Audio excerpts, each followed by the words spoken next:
Novice končujemo športno. Novomeške odbojkarice so pošteno zakorakale v novo sezono, saj so za njimi že 3 odigrane tekme v prvi B državni odbojkarski ligi. Minulo soboto so v Zrečah dosegle tudi prvo zmago.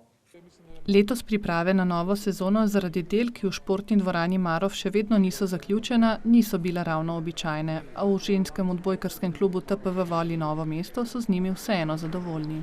Smo večinoma priprav opravili v osnovni šoli Bršljin in pa kondicijske priprave pri kondicijskem trenerju v Piramidi. Igrali smo veliko pripravljalnih tekem, skoraj vse v gosteh, zaradi tega, ker pač nismo imeli svoje dvorane. Letos so se Novomeščankam pridružile 3 nove igralke, organizatorki igre Nastja Gorinšek in Pija Pinoza ter srednja blokerka Maja Lebič. Za zdaj sem dobila zelo dober feeling glede punc, glede vse energije, Novo mesto mi je zelo všeč, tako da komaj čakam, da se sezona nadaljuje naprej. Vstop v novo sezono ni bil najboljši. Na prvih 2 tekmah so Novomeščanke zabeležile 2 poraza, a po sobotni zmagi so v ekipi vendarle malce lažje zadihali. Prvi 2 tekmi smo igrali zelo slabo, pod ravni naših možnosti.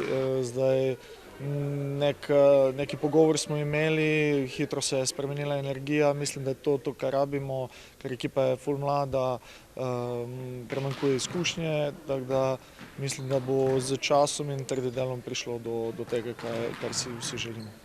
V soboto se bodo novomeške odbojkarice v telovadnici osnovne šole Toneta Pavčka v Mirni Peči pomerile z ekipo Vital iz Ljubljane.